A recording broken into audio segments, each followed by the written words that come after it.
Welcome to Clothesline Theatre. We have been waiting for you to tune in to hear tales of Prince Edward Island, a place of history and some mystery.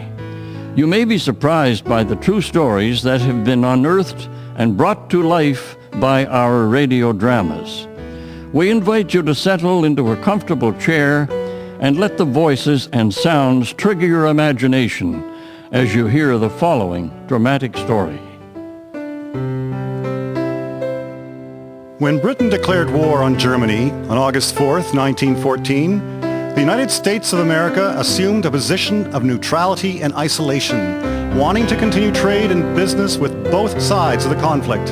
However, as the war dragged on, circumstances led to the declaration of war on Germany by the United States Congress in April 1917. As American soldiers prepared for the conflict, so too did American medical teams, which were drawn from hospitals across the country.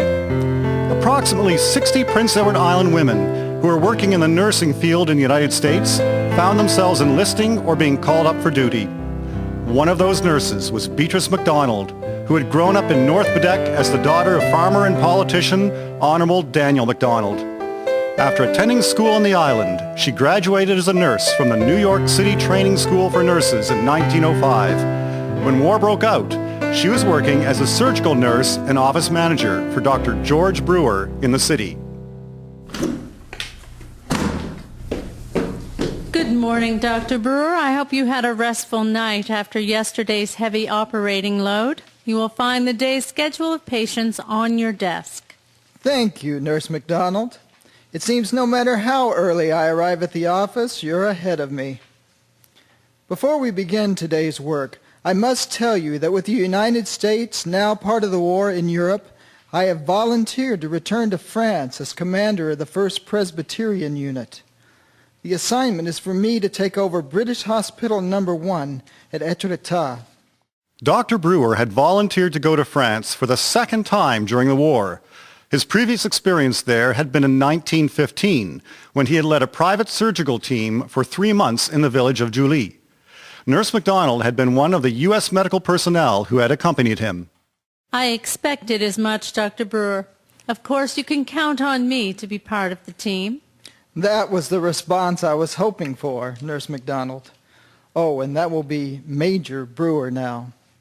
By July of 1917, the British were preparing for the Third Battle of Ypres. They requested the Americans at Etretat to provide 2 medical teams for a British casualty clearing station, and Dr. Brewer's team was one of them. Now that we've arrived in France, we have been ordered to prepare for our new duty by reporting to the gas school at Le Havre. There we will learn to identify different deadly gases. How many gases are there? That's what we're going to find out. Oh, Nurse MacDonald, this building makes me feel jittery. Now don't worry. Just stay calm and pay attention to what the officer tells us. Good morning, nurses. Thank you for reporting to our facility. When you enter the gas chamber, you will be exposed briefly to several different gases that will be identified and explained. As well, part of the exercise is to teach you to adjust your gas mask within 10 seconds.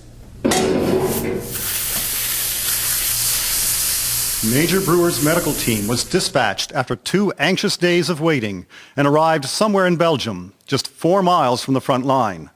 The hospital was under canvas, except for the large operating theater consisting of 7 tables housed in corrugated iron Nissan huts. There was also a smaller 2-table operating theater under canvas. Casualties were handled in 2 hospital sections with 9 wards on each side. Duckboard paths were laid to keep people above the mud as they went about their business.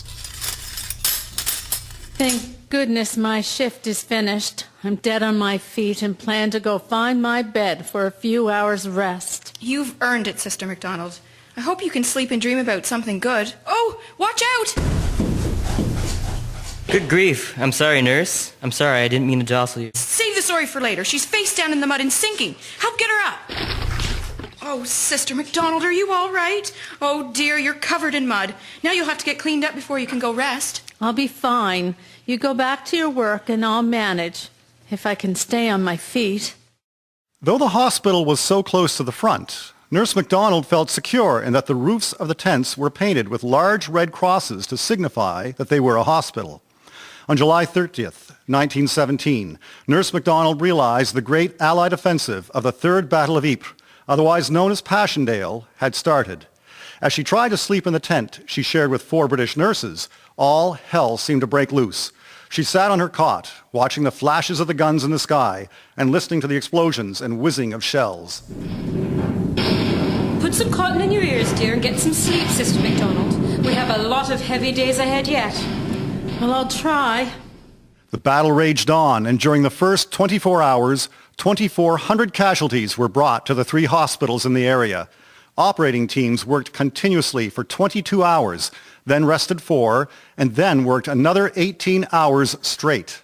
Move him out, sterilize the table, and get the next boy on. That's all they are, Dr. Brewer. Just boys. I know. It's very hard to deal with these heart-rending casualties, but we must carry on and try to save some lives. Life at British Casualty Clearing Station number 61 consisted of intense stressful work and little rest. Then came the fateful night when the painted red crosses failed to protect the hospital. MacDonald and her tent mates lay in bed when they heard airplanes, and then 3 large explosions. I don't believe this. Those planes are dropping bombs. Quickly, girls, get your steel helmets. I believe they are out to get us. My God, what should we do? Our tent is riddled with fragments of bomb and debris. I've been hit by something. There's blood trickling down my cheeks. Dear God, I can't see out of my right eye. Help me, please. Someone get on the other side of her for support and help me get her over to the hospital. We need to move fast in case another plane's on the way. Sister MacDonald, we're at the hospital and Dr. Brewer is right here. We need to get you up on the examining table. My eye, the pain, it's in my eye. I'm here, Nurse MacDonald. Try to lie still so I can examine your face. I'll give you something for the pain. Nurse, are the other injured nurses being tended? Yes, sir.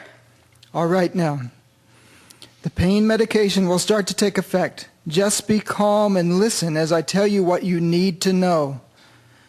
You took shrapnel to both cheeks and your right eye. I will be able to remove the pieces from your cheeks, but I can't take the shrapnel from your eye. You will have to be transferred by hospital train to Boulogne-sur-Mer for treatment by the eye specialist, Dr. Lister.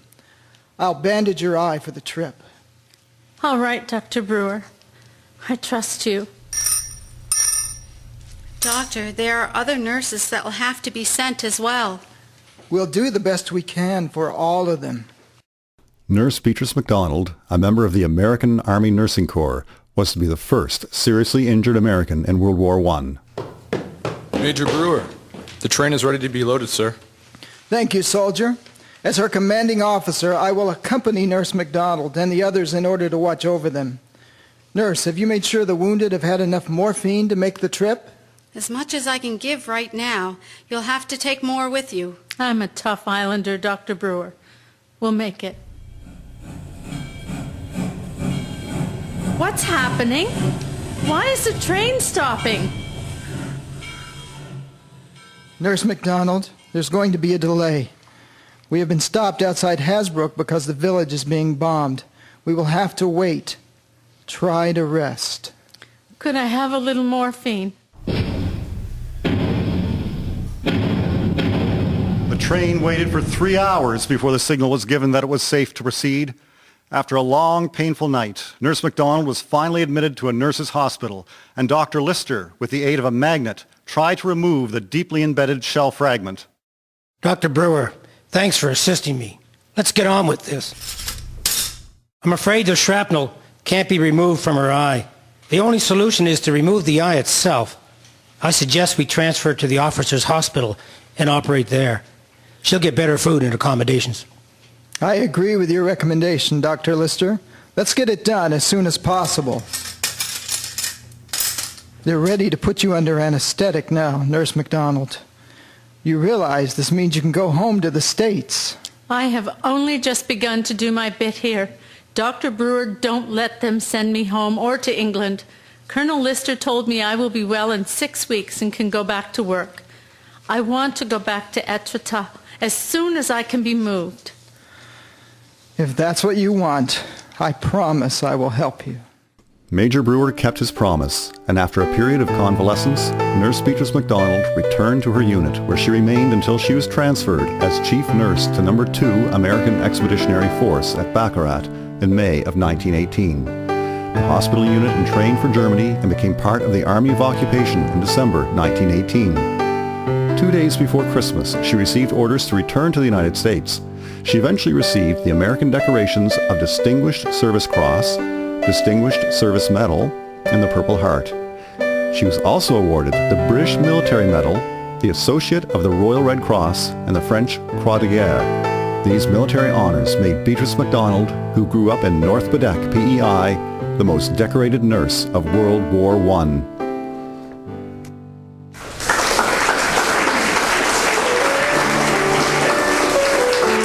Nurse Beatrice MacDonald, Wounded in War. Presented by Wyatt Heritage Properties Incorporated. Narrator, Stuart Smith. Nurse MacDonald, Catherine Dixon. Dr. Brewer, Jim Dixon. Nurse 1, Patty Arsenault. Officer, Roger Ahern. Nurse 2, Sarah McIntyre. Soldier, Mark Phillips. Nurse 3, Michelle Askew. Private, Mitchell Fraser. Dr. Lister, Stephen Hurst. Introduction, Lowell Eustis. Musician, Christine Anderson Gallant. Foley's, Alexandra Gallant, Krista Bryson, Nathan Wiley. Recording engineer, Peter Gallant. Scripts written by Marlene Campbell. Based on research by Catherine Dewar for her book titled Those Splendid Girls, Prince Edward Island Nurses in the Great War. Any errors in historical accuracy in the composition of the script are the responsibility of Wyatt Heritage Properties. This project has been supported by the Building Communities through Arts and Heritage Program of the Department of Canadian Heritage.